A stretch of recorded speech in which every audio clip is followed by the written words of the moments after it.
Today we have a story about betrayals, tragic events, pain and sacrifice, but also friendships, love interests, and becoming stronger. So come along for the ride as we unravel dark twists, go through emotional roller coasters, and discover some of these complex characters together. Here's our protagonist, wearing the student uniform, wielding an axe. He is being confronted by two more fierce-looking wolves with purple energy glowing in the dark of the night. Who wants next? Our guy standing there, blood-soaked clothing, axe drenched in blood, is looking ready to beat some wolves up. Just then wolves sprint forward, zigzagging across the field trying to look for an opening. As they reach our guy in an instant they leap into the air, ready to pounce, bodies surrounded with a black demon energy. With streaks of gold in the air, one of the wolves is deleted instantly. Blood is sent flying through the air. Ripping the blade out of the wolf body, he spins around looking for the second wolf. The wolf is in front of our boy, mouth wide open, showing his intent for violence. And just like that, it's slashed right in the mouth. Noticing another wolf, he dodges out of the way. Blade in one hand, axe in the other. He tries to parry the wolf's attack, adjusting quickly to a second wolf's incoming attack. Slashing through the air, he expertly falls yet another wolf. The pack of wolves are relentless with their attack patterns, blood still spraying out of the recently deceased. Our boy, once again dodges. Nearly missing a chance to end this encounter, the wolf misses his bite attack and chomps down onto our boy's blade. With his left hand free and the wolf clamped down onto his blade, our boy sees an opening as he swings down with his axe. Discarding yet another wolf beast, blood flying through the air, shooting in every direction. Thanks to you, I now know that the letters were real. So there's no reason for me to keep you alive any longer. A close-up of our boy, victory at last. I love that the opening of this story had a nice action-packed battle right off the jump. Moving on, we see our boy Ian yelling, "The midterms are finally over. I managed to survive in this damn academy yet again."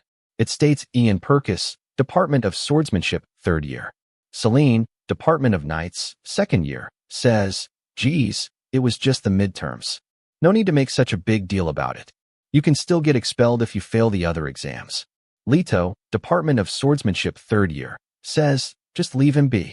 He's happy because he did his best." Cheeks all blushed and red, holding a bottle of some booze. Exactly. Even though I may not be good at swordsmanship, I passed with my footwork and movement skills. Leto then says, "Even if you manage to do that, you'll probably end up working security in a mid-sized city after graduation. It's nice that you two can be so carefree, but for me, it's like my life expectancy decreases with each exam I take. Come on, Celine, I mean we are in the best academy in the Empire. Of course it's not going to be a cakewalk. Why would you say something so stupid, you idiot? You're the one who started it, Celine. Anyways, you do know that the first period tomorrow is a practical swordsmanship class, right? You'll get points deducted if you're late. So go home and get some sleep." Seriously, why does there have to be a practical class right after exams? What's the big deal? I'm going home too. Now see you guys tomorrow. Yeah, okay, see you tomorrow. Okay, see ya. Sigh. I'm never choosing a morning class ever again. I'm exhausted. I'm going to sleep like a little baby tonight. Delphirum. Delphirim keeps echoing. Black birds are picking away at corpses. The world turns red. A lone man sitting down, cloaked in black. Delphirim is coming. We must stop him. Ian is then woken up from his dreams. What the heck is that? Was that a dream? Delphirim, isn't that the one from the myths? Damn, I need to quit drinking. What's with the letters on my desk? What's with the date on the calendar?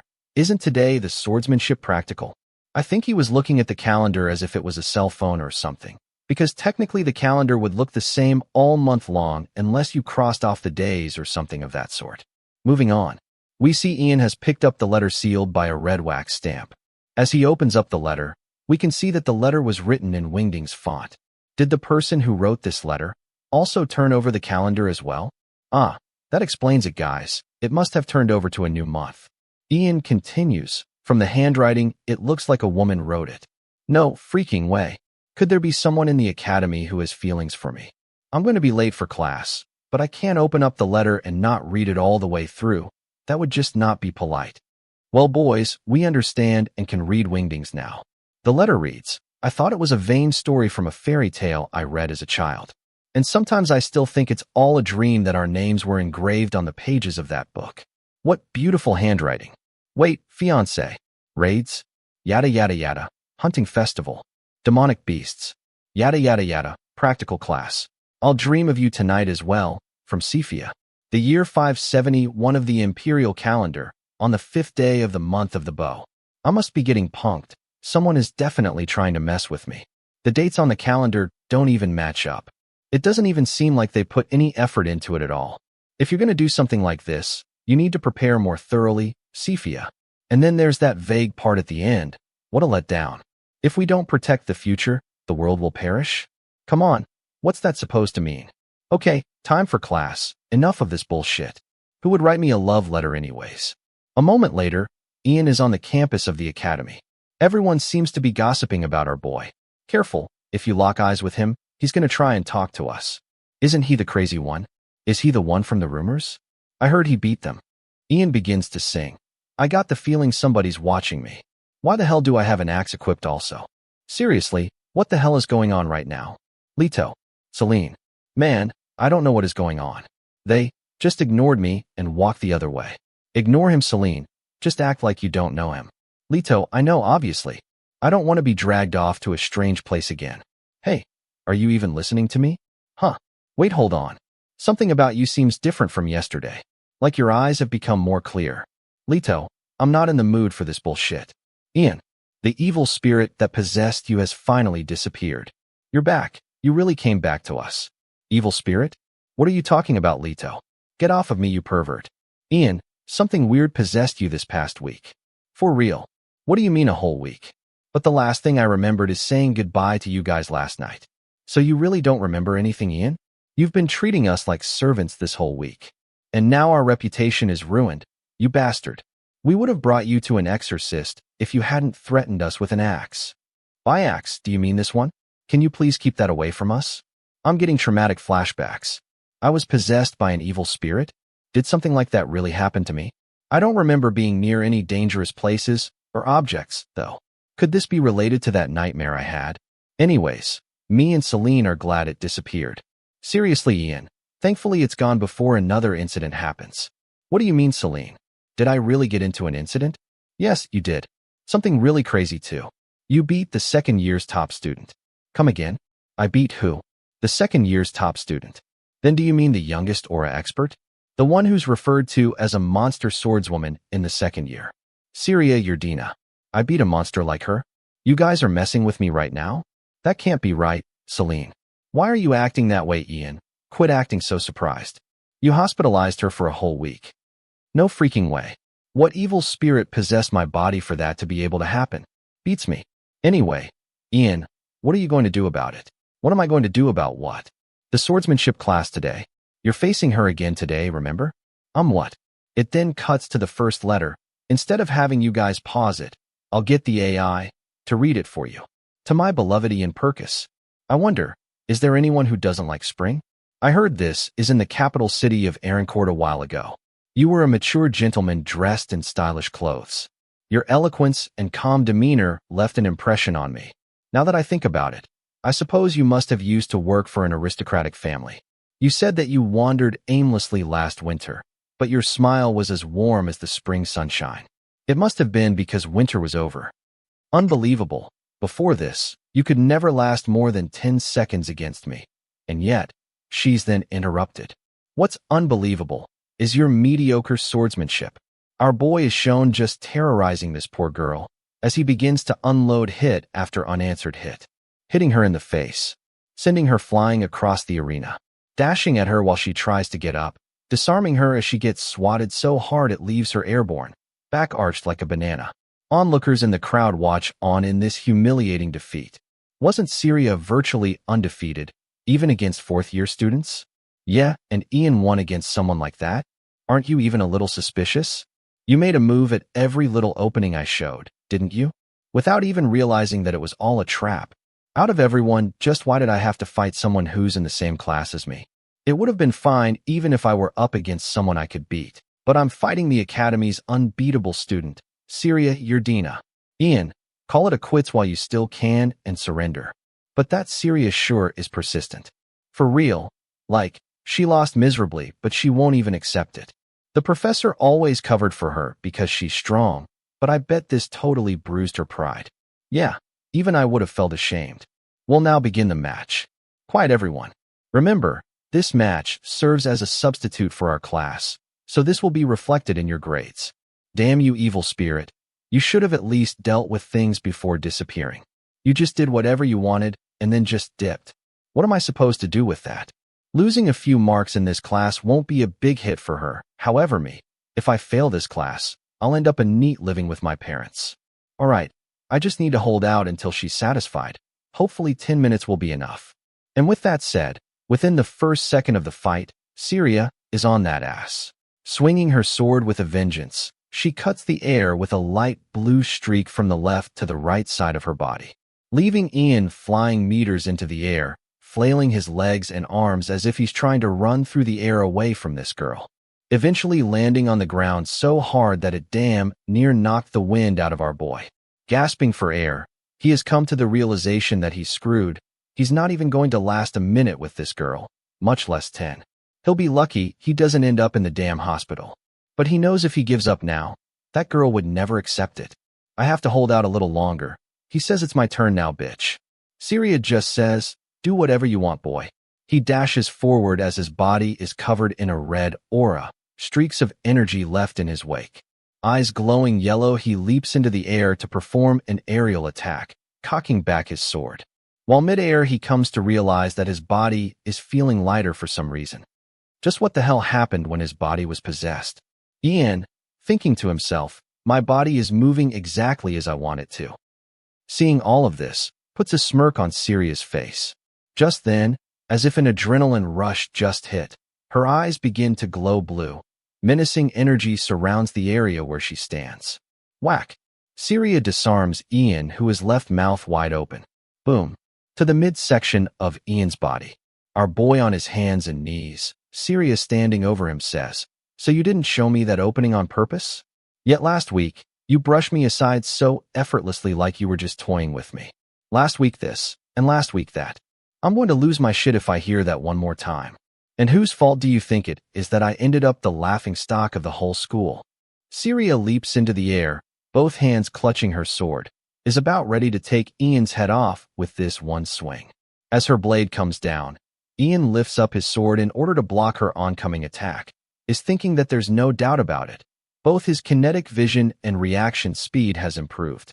I should be a match for her now. Syria then pulls out the Elden Ring Millennium move, which sends our boy, yet again, crashing into the ground hard. She's going to dash in and swing from the side. Next, it will come from below. The next one will be from the front. Or, at least, that's what it looks like, but it's actually a continuous assault.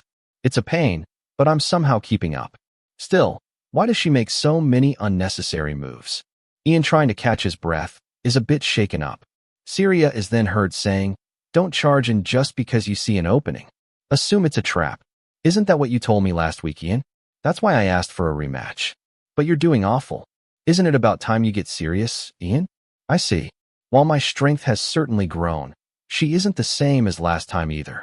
Thanks to all that shit-talking possessed Ian said to her last week, she's making more unnecessary movements. The echoing sound of the battle between Ian and Syria ring across the courtyard.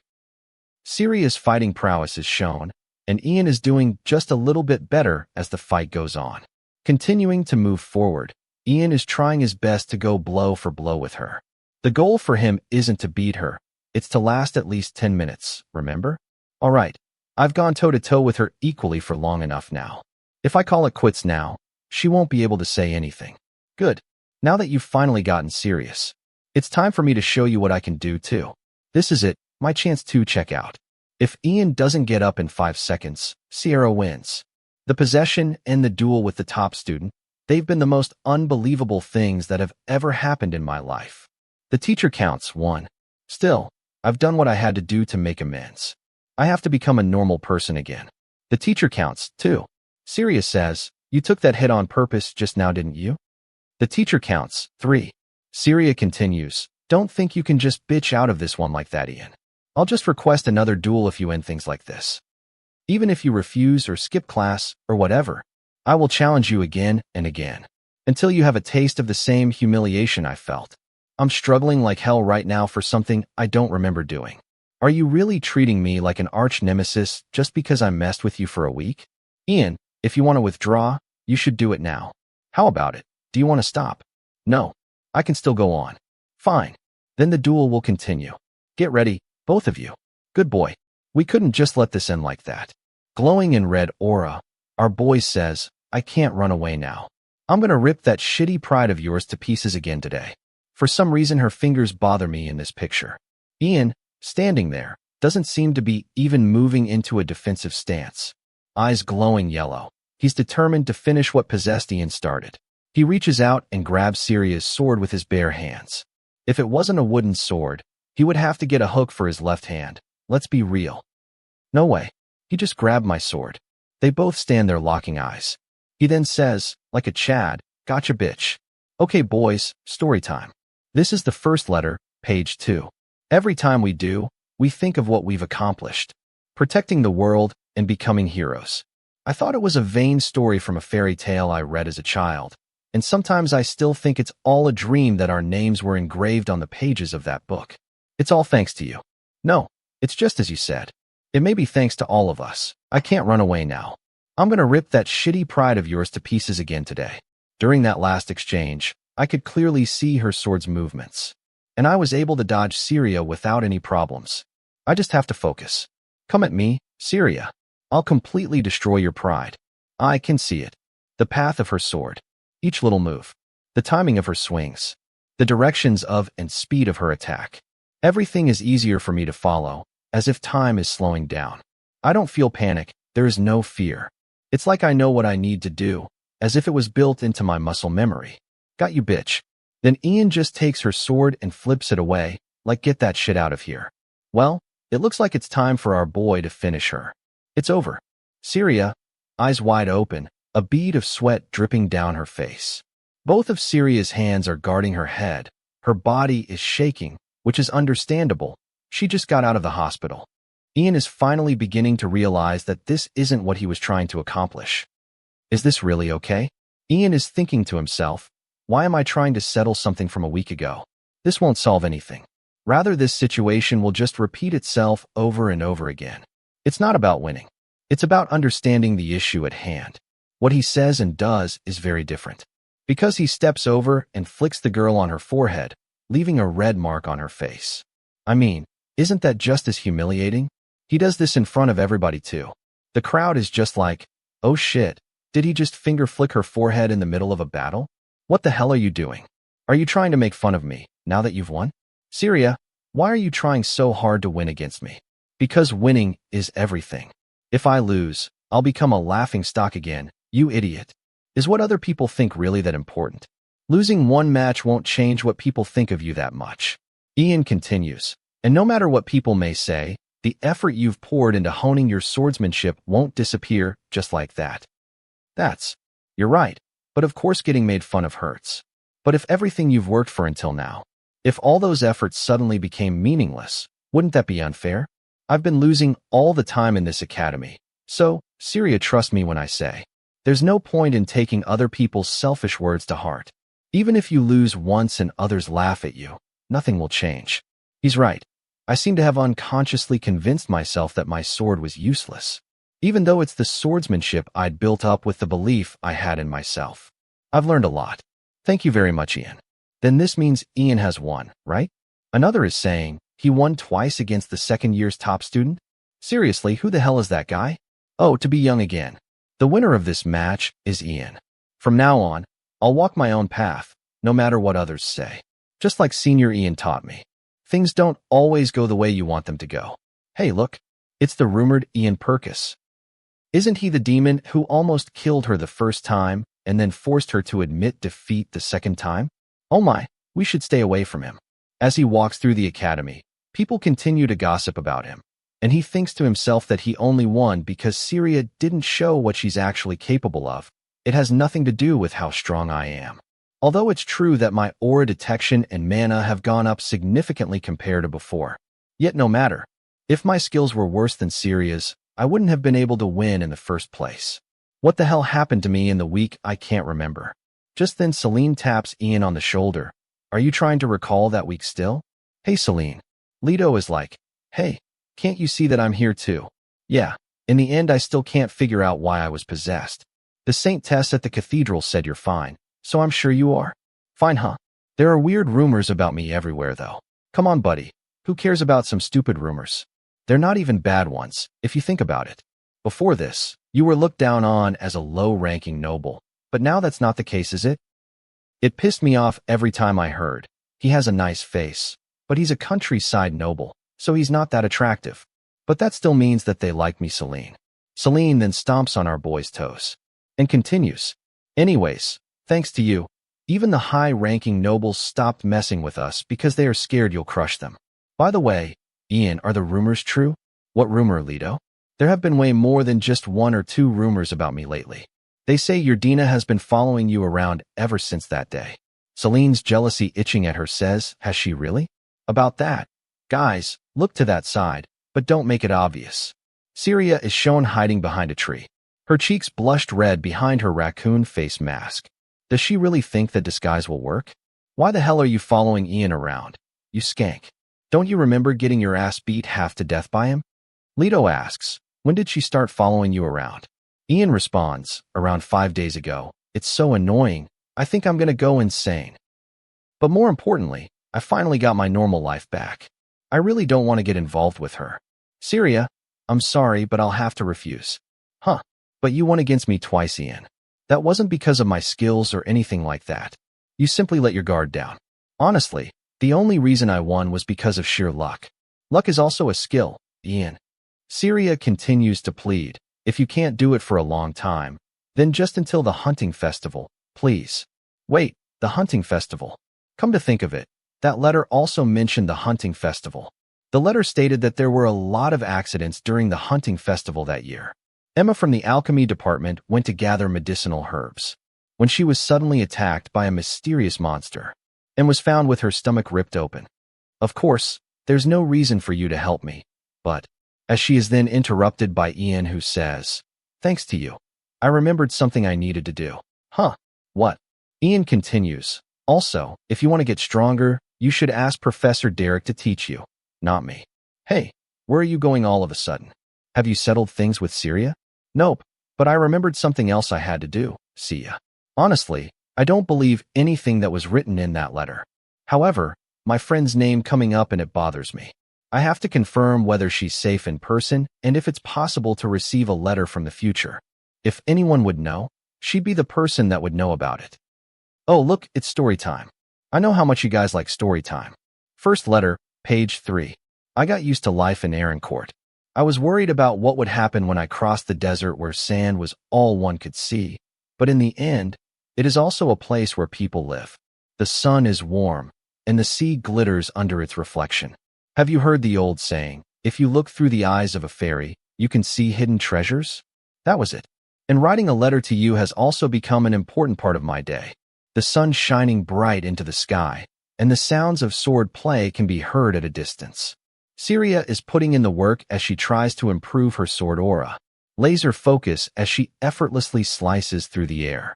Determined to become the top student, she now has someone she needs to catch up to.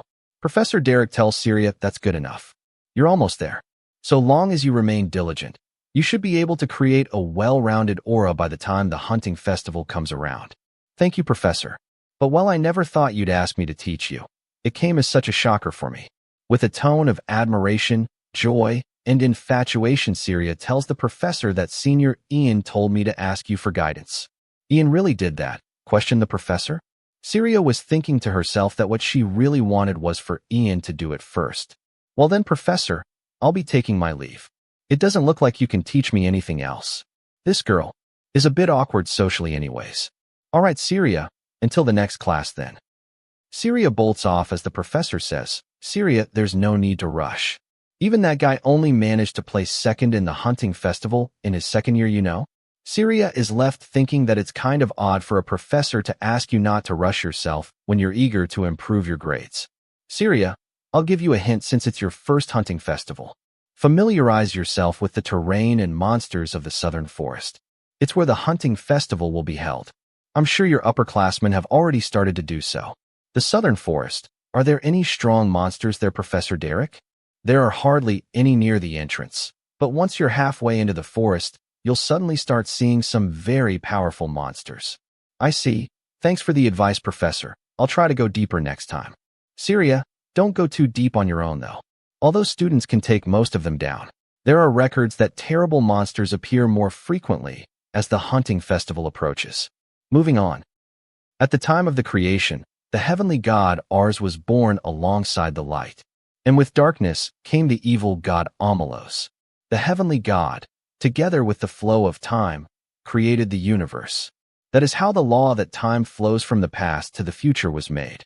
If this law were to be overturned, the world would be plunged into great turmoil. Thus, the heavenly god firmly preserved the order of time by placing several restrictions on it. Therefore, if there is any being that can defy this order, it would have to be an enemy of the heavenly god, a being that is immensely powerful, someone such as Delphilum. You get it now, Ian? Yeah, not even a little bit. Well, you're the one that woke me up, even though I was up all night and demanded that I explain this to you. Emma continues, not only that, but you also came and kicked the door open after not seeing me for a month. On top of that, you then said some nonsensical gibberish like, I'm glad you're okay. You really need to learn some common sense. You always lose track of things once you start focusing on something, Ian. Come on, Emma. Cut me some slack. Aren't we friends? Friends? Even though you only ever come to me when you need to know about something? I know I woke you up, Emma, but aren't you being meaner to me than usual? I said I was sorry. But, for real, girl, can you please explain it to me in a way that even I can understand it? Well, at least you're sorry.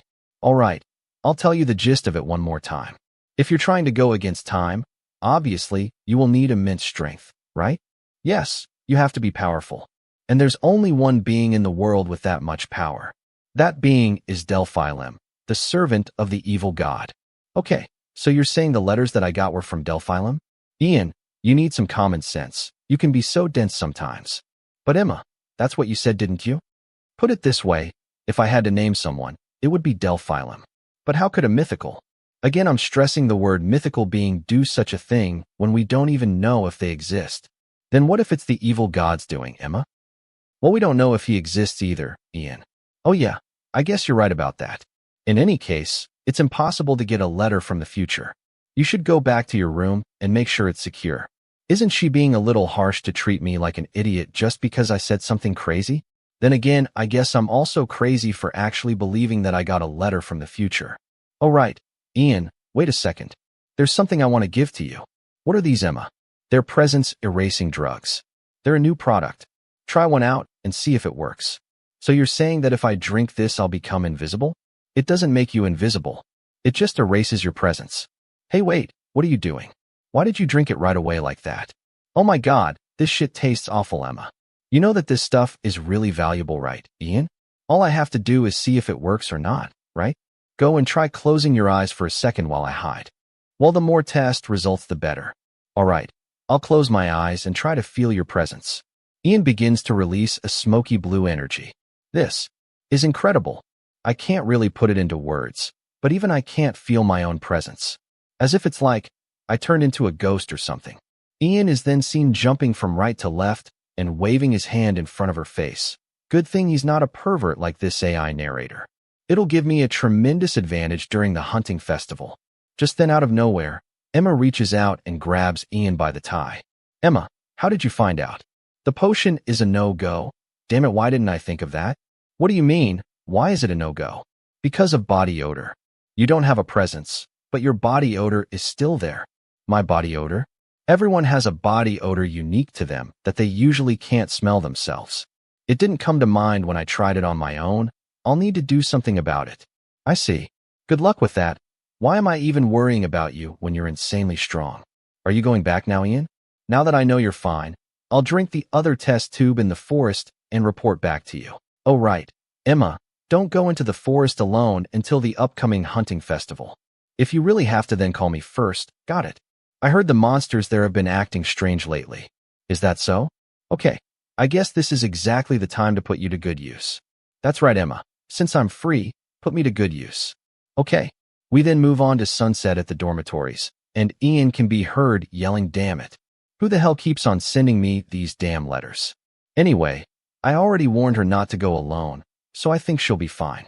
Leto then comes barging into the room and says, "Hey, where did you run off to earlier?" "Thanks to you. I had to calm down furious Celine." "Perfect timing. It's you, isn't it, Leto? Do you know how much Emma made fun of me because of your letters?" "What? What letters?" "So you went to see Emma. How is she doing?" "I get it, Leto. So this is how you want to play this. Fine, I'll let it slide. But next time don't tell me someone's going to die. That's just too much." "Dude. Ian, I asked you how Emma is doing. What are you even talking about right now?"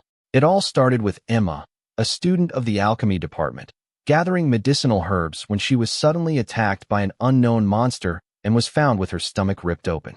"Anyways, how's Emma doing?" "She's fine, of course. How could she not be?" As Emma sits leaning against a tree, soaked from head to toe in her own blood, with a figure of a wolf glowing in purple energy. Remember the clip in the beginning of the story where Ian is battling a bunch of wolves and comes to realization that the letters were real? Well, we'll see. Okay, boys and girls, your favorite time has arrived. It's story time. Letter number 1, page 4. At first, I was a little skeptical when you asked me to send you a letter once a month. I mean, it's you, Ian. But I also felt my heart pounding a little, thinking that you, who always smiled at me without a word, would miss your dear lover when you had to send me off so far away. But as usual, I seem to be the only one who felt that way. I send you a letter every 2 days, but you only answer once a week. The next day, the holy temple was quite chaotic, even though the scene on the outside was just another beautiful sunny day. See, the night before has left our Emma in critical condition. She lays unconscious on the bed, blood still soaked through her blouse, face and skin all roughed up, as the holy saintess tries to treat her wounds with a bright yellow light of holy magic. "Emma, may God be with you. This is a greeting from the holy nation. We found her at the entrance of the forest. According to the scouts, it was likely a monster's doing. Monsters don't often appear in that area, so she must have let her guard down. With that being said, drinking a potion that made it appear like she was dead after getting wounded saved her life. Saintess, if it's your divine power, Emma should get better, right? Divine power is not all-powerful, Ian. If you were to give us something of high value as an offering, we could perform a miracle, but at this rate.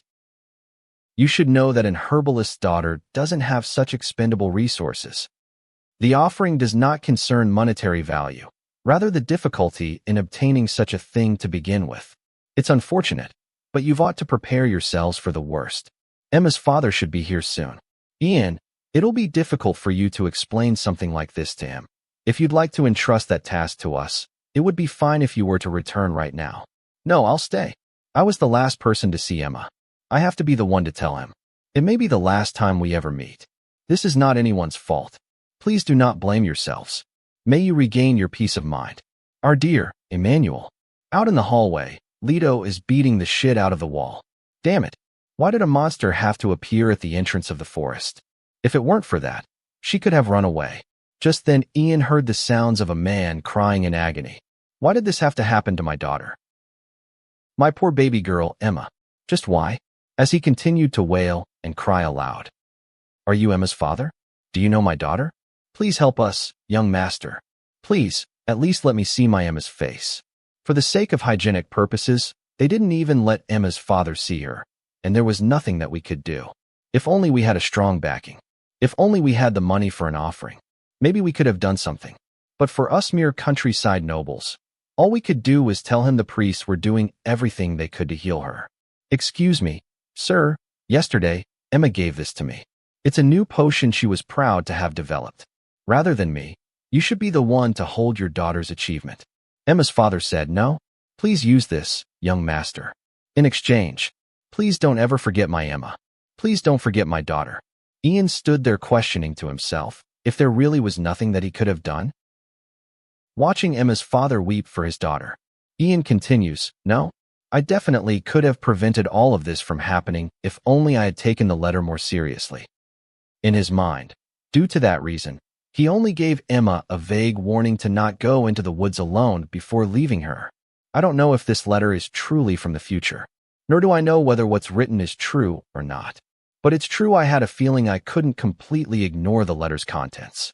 In that case, I have to find Sepia, the one who wrote this letter, and make sure that the events described in the letter never come to pass. Sepia, did you finally get a girlfriend? You're not getting scammed, right? I never thought a day like this would come. To think that someone like you is actually interested in a woman. What are you rambling about, Leto? I told you, I need to find the one who wrote this letter. Have you checked the student register, Ian? Yeah, but I couldn't find anything. It might be a fake name then. I wonder what kind of woman is making you this anxious. She must be a player. I said it's nothing like that. And why would I be anxious? There's just something I want to ask her. To be your girlfriend, right? Ian then stuck Leto in the face, leaving it concaved into a dent. Oh shit. Okay, fine. Fine. I'll stop. Moving on. Isn't sepia the name of a flower? Yeah. That's why I'm not sure whether it's a real or fake name. Maybe it's a nickname related to that flower? I heard it's pretty common up north, so it might be from that area. Speaking of the north, isn't that the territory of the Yerdina family? Anyways, I'll ask around Ian. But if we're talking about a person from the north, only one person comes to mind. That crazy fan of yours right over there. Syria is still hiding behind trees, looking super cute with her cheeks blushed bright red. Well, that was also the first person I thought of. Ian, the only family I know who lives in the snow-covered north is the Yerdinas, but I don't know why she'd send a love letter using a fake name instead of just talking to you directly. This is compensation for you teaching me. Hold on, what compensation? That's a stupid amount of gold. That is definitely more than 200. When I asked you for your guidance before, I realized it was bad manners for me to not offer you anything in return. Syria, it wasn't rude at all, and I can't possibly accept such a large amount of gold. But seriously, girl, why are you so desperate for my guidance? That's because I don't think I have anything left to learn from anyone else. Ian thought she'd become a little better, but I guess that was only in front of me. And there's a lot one can learn from people you can't beat. But Syria, as I told you before, I don't have the ability to teach someone like you. Also, aren't you doing just fine on your own? Even if you don't have me to teach you, I'm sure you'll reach higher levels on your own one day. It's the hunting festival, Ian. If I miss this year's hunting festival, I won't have another chance. Hold on, the hunting festival. The letter said that Sepia also participated in this year's hunting festival, right? Syria begins to say, if I don't become stronger, but is then interrupted when Ian puts his hand on her shoulder and steps in super close when he says, Syria, let's train together. I have to find out if Syria is really Sepia. Thus, it's been a few days since I started training with Syria. While I haven't managed to tell whether she's Sepia or not, I did learn other things. The first being that she has zero social skills. She has the nickname, Rude Yerdina, but she didn't get that name from having any ill intent. She just really sucks at interacting with others. Secondly, she has no concept of being tired and taking a rest. I've heard that higher-ranking nobles train without resting by drinking healing potions. Syria is one of those people. Are you okay, Syria? I'm fine.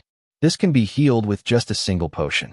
As Syria is squirming from the pain of her sprained ankle, Ian says, you do understand that potions are not a cure-all, right? They don't get rid of the tension and fatigue in your joints. That's why we pace ourselves when training. The other day you said that this year is your last chance, right? What exactly did you mean by that? Why is it causing you so much anxiety? There's someone in their 4th year I'd like to win against. But just because that person's graduating, it doesn't mean it's the end. You could meet them and ask for a match if you really have to. No, the more time that passes, the more my chances of going against that person decreases. What do you mean when you say that, Syria? If I were to go against the head of the family, I would be exiled immediately. Wait, the head of the family? Do you mean? Indeed, Ian. That person is my half-sister, the top student of the swordsmanship department's 4th year, Delphine Yerdina, who will become the head of the family after she graduates. Ian, you just said I'd still have a chance even after she graduates, right? That's not true. The only place where a direct line and a subsidiary line can be judged equally is within the academy. Okay, it's now story time, boys and girls. Your favorite. First letter, page number 5. Of course, I know working in the imperial capital can be tough. I am not a woman so callous as to not understand how heavy the burden you bear must be, because I watched over you right by your side. I saw your pain, sorrow, and suffering. As your fiancé, Not being able to support my lover through such rough and harsh times is reprovable, and I am still deeply reflecting on that. It's done. You should be able to move now. Syria was just thinking to herself that everyone in Yerdina is on her sister's side, but if only she could make Ian one of her allies. Should I ask him to become my ally? The festival beloved by Emperor Aeolus. The hunting festival. One of the major events held at the academy. It's a competition to see who can hunt the strongest magical beasts. The magical beast in the southern forest, where the hunting festival takes place, are left untouched for this very purpose. Syria, who has to take part in the hunting festival, and Sepia, who is supposed to have become close to me during the hunting festival. I don't know what that has to do with me at all, but it's been bothering me. Ian, let's go together. Why are you in such a rush? Ian, are you an idiot or something? Where did that come from all of a sudden? Well, normally, nobody would want to train with the kid they'd just beaten up. That was only a match. And we made out afterwards. Made up? Didn't she follow you around for a while afterwards? She just wanted to ask me something. And she's not following me around anymore. Why are you taking her side so much? Grabbing onto Celine's face, Ian begins, there's something different about you. Cheeks turning bright red. Celine is about to die of embarrassment. What are you doing, Ian? There's definitely something that's changed about you. Did you change your perfume? It's not perfume. It could be. Well, they say that pheromones coming from the person you're in love with. Celine then says it could be my new facial cleanser. Ian, who is throwing up the deuces, is thinking. And that, ladies and gentlemen, is how you successfully change the subject. By the way, Ian, do you know what practical exercises we'll be doing today? It's my first time, so it'll probably be something like exploring the forest and learning about the environment. I hope we don't run into any magical beasts. Normally, we wouldn't encounter any. But the letter said that there will be a magical beast attack. With a proper response, major casualties can be prevented. But that also means there's a high possibility that a lot of people could die. I have to prevent that at all costs. I'm the only one who knows about the warnings from the letter. Attention, everyone. I'll go over some important points before we begin. Surely you must all be aware of the student who was attacked by a magical beast at the entrance of the forest recently. The fact that they came so close to the entrance when they normally don't come near there at all means you might encounter them too. So please be careful. Also, because this forest has many trees, it may be difficult to swing your sword freely. So when you're moving around or attacking, be aware of your surroundings. The magical beasts in this forest are completely used to the terrain. If we encounter them, we'll be at a disadvantage. But if you guys were sword experts capable of materializing your aura, it would be a different story. Even if your sword's trajectory is blocked, with each swing, everything in its way will be cut down. However, no matter how good of a sword expert you are, you can't completely ignore the environment. You see this tree? Situations like these can determine whether you win or lose. For swordsmen, maintaining your distance is crucial. And just like that, they pan out, and we see that the teacher cleanly sliced through every single tree in the area using his sword aura. That's why today we'll be doing a practical exercise using the forest environment. Form pairs, and then you can move freely when training. If a group of magical beasts were to appear like the letter said, staying together would help concentrate our strength and make it easier to deal with them. But even so, just gathering everyone together would just make us look crazy. In the end, all I can do is quickly inform the professor about the appearance of a group of magical beasts. Since a battle might occur while I'm looking into this, I'm obviously teaming up with. Just then Celine cuts into his thoughts and says, Ian, you'll team up with me, right? Well, without responding, Ian grabs on his Syria's shoulders like, girl, you're mine now? Let's make babies. Syria, let's team up together? Okay. Celine seems to be taking the rejection pretty well. Right, guys?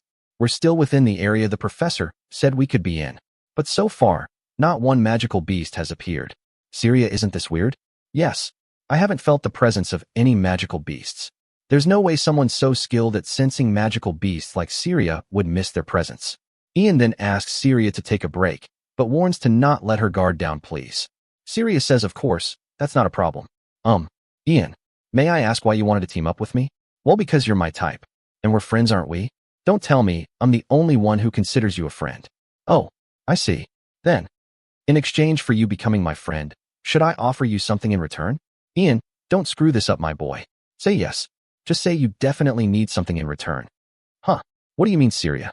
Well, when we get back to the dorms, I can get you gold or something. No, Syria, that wouldn't be friendship. That would be a transactional relationship. Well, our boy fucked up. I guess he's playing the long game because if she paid him, that would make him a hooker. Friends talk with each other, go on walks together, and so forth. You can talk with them about things you can't tell other people. Just spending time together is enough. And hook up once in a while. Since we're friends, let me ask you, are you doing this for Emma? Did you bring me this deep into the woods because you want to help your friend who was attacked? To take revenge on the magical beasts, Ian? I don't know either. If it's not because of that, then why? Syria, I said I don't know. Images of the good times are flashing through his head. I didn't come here for revenge. I came this far to search for magical beasts. This is what friendship is. Is this something friends are supposed to do for each other? I don't know, Syria. Like I said, sometimes we hook up. Isn't it something that just happens naturally? If you were in my shoes, what would you do? If I were attacked by a magical beast, I'd definitely want to take it down. Yeah, and that's exactly how I feel, because Emma is also my friend. So that is the meaning of friendship, huh? But listen, I'm not some dipshit. I'm not going to just rush in blindly at the magical beasts. I have to make sure we're not in any danger. Syria, did you feel it? Is it in already, Ian? Be quiet, focus. I'm not sensing anything in particular. But this is also my first time, Ian. Wait, hold on. I feel it. I can really feel it. After becoming friends with benefits, Ian and Syria look into the woods while cuddling. They see a whole gaggle of purple beast eyes staring back at them. Their first time together was witnessed by a bunch of peeping, magical beasts. Story time. Your favorite parts in the series, right? First letter, page 6. However, protecting Arancourt, one of the 3 major trading ports of the Empire and a strategic point to protect the west coast of the continent, is also one of the duties of the nobles of the Empire. Ian, you should know that the aftermath of the last war has not yet subsided. Still, the reason I am always taking time to write to you is because I want you to catch even a glimpse of my deep feelings for you. Should we go fuck shit up? No, we're running away. There's no need for us to take them on. The right thing to do is let the professor know about this as quickly as possible. Are you ready for round 2? Okay, let's go. I was right, wasn't I? The second time feels a lot better, right? Yes, Ian. After 2 minutes of pumping, Ian has sweat dripping down his face, breathing out of his mouth. He says, I'm about to. The wolves are chasing us, but with this much distance, we should be able to get away. If we can keep this up and let the professor know. Stop, Ian. It's too much. It's really starting to hurt. Syria, are you alright, girl? I think I twisted the ankle I injured during training. I'll be fine once I put a brace on it. This is my fault. You should leave me here. Otherwise they'll get to you too, Ian. I didn't expect this to happen. They're closing the distance between us very quickly. At this rate. Syria, go on ahead. I can finish without you. What are you saying? Why would you want to finish this on your own? This is my fault. Don't say that to your friends. It's okay. You're hurt, and I've got to finish this right now. Go find the professor and get out of here right now. I'll buy us some time. That's a gentleman at his finest. Syria wasn't in the mood, so he's going to rush, head first into the battle. The animal must have instinctively sensed that predators were approaching and immediately went into hiding. That's why we weren't sensing any forms of life earlier. There's no reason to face them head on. I'll set up an ambush using the potion that Emma gave me. God damn it, Emma. Why couldn't you make this cherry-flavored or something? This shit tastes terrible. Just like the first time, Ian's body is engulfed with a faint blue energy as his presence slowly dissipates. As long as I have this, I should be able to get to the beast before they notice me. I should be able to deal with them. But since it doesn't eliminate my scent, I'll cover my scent thoroughly with soil and grass.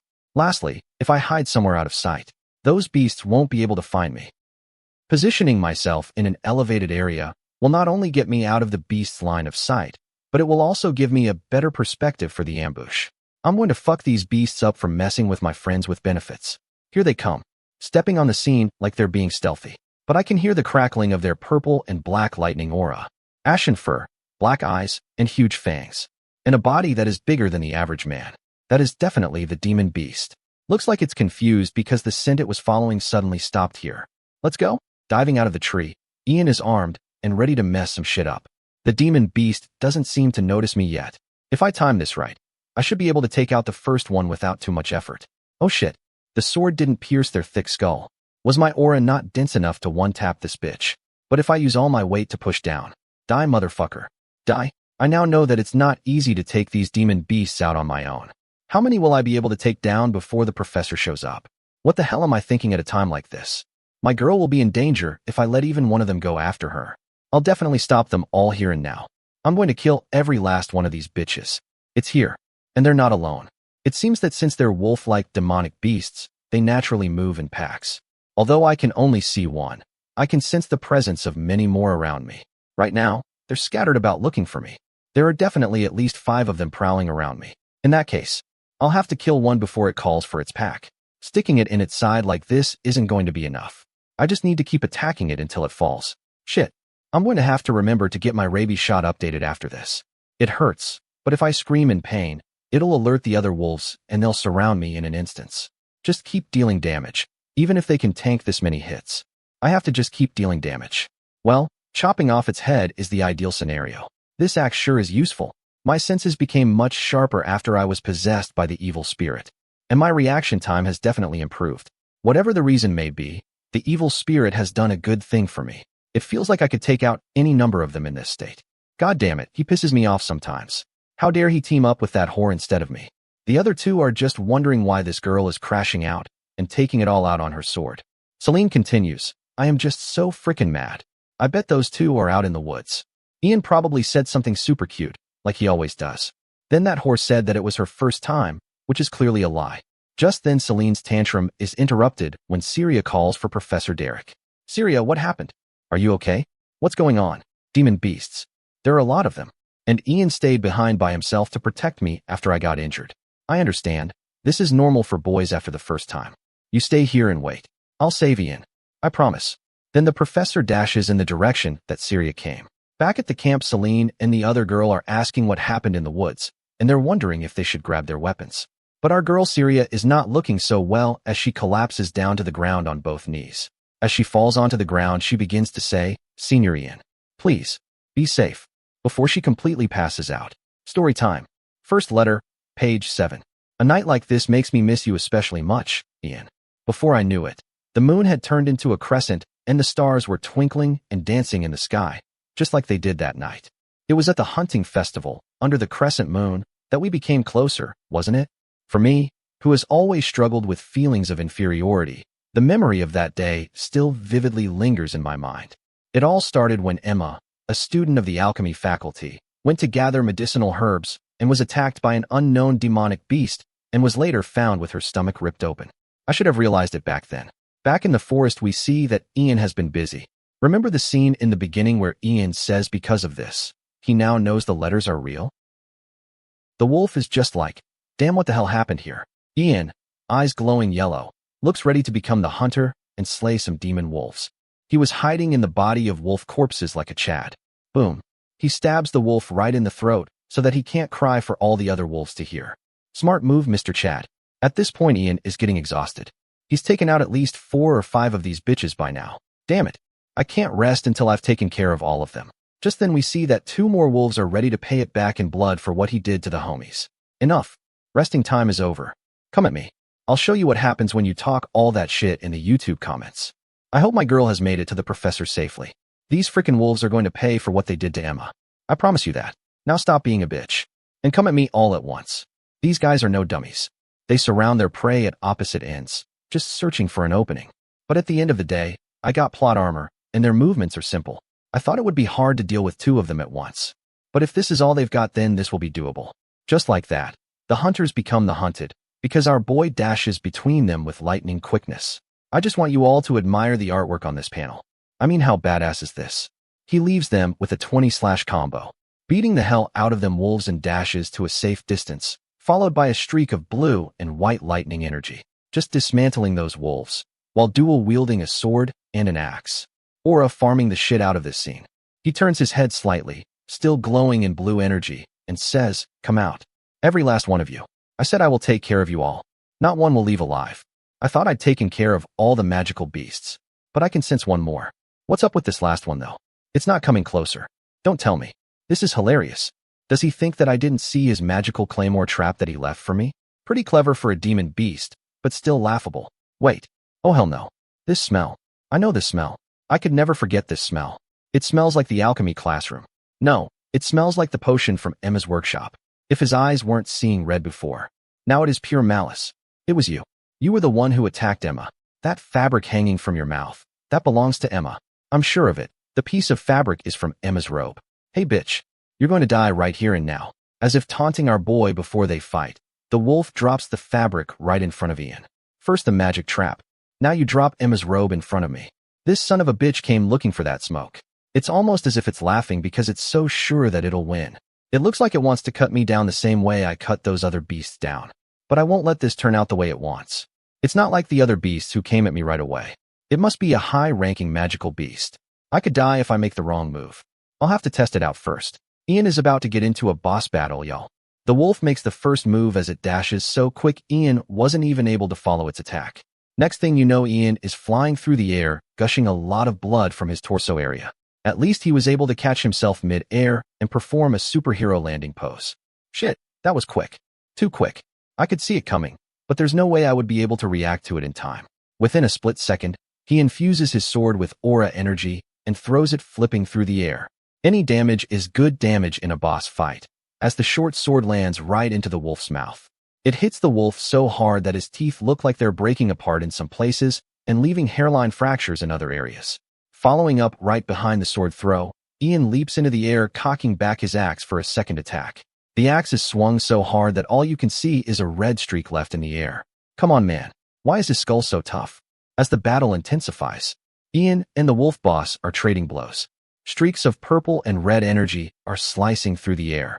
The force from the collision was so explosive that the wolf does a triple backflip through the air and sticks the landing like a pro Olympic athlete. What the hell is going on here? Ian just says, look at this fucker doing somersaults and shit. I should sell him to a circus or something. Alright, I'll beat the living shit out of you before I hand you over to one. It cracked some teeth when it tried to bite down on my sword. So it probably can't use any kind of bite attacks on me, but I still have to worry about all of its other attacks. Not to mention the fact that I'm in worse shape because I took on its first attack. I won't be able to dodge if it does another crazy high-speed attack like before. I gotta make sure I get my timing right. One hit from its paw is enough to delete me from this fight. It has me beat in both stamina and speed. Things won't look good for me if this fight drags out. I have to end this while it's still playing with me. I guess it can't be helped. I didn't want to fight this way because it's dangerous. And just then the wolf opens up his mouth and releases a super powerful beam of energy towards our boy, knocking him so far back that he hits a tree. The wolf is just looking at our boy sitting in a pool of his own blood. And if the wolf could talk, I know it would be talking mad shit right now. Because just then he puts his pointer claw to our boy's chest. Like, bitch, you thought you could win against me? I eat pieces of shit like you for breakfast. You eat shit for breakfast? And boom. That's the end of the chapter. We see blood splatter. I wonder whose blood could it be? Story time. First letter, page 8. It was the same when a group of magical beasts attacked me during the practical class of the Knight's Division. What would have happened if we hadn't reacted quickly? Yet nobody cared. Back then, we thought that because the forest was the stage for the hunting festival, they were deliberately neglecting the proliferation of the beasts. It was a very naive and simplistic assumption you'd expect from students. I heard the administration was in complete chaos.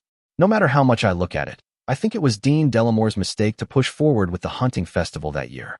Okay, because I like my viewers, I'm going to finish the battle with Ian and the wolf boss.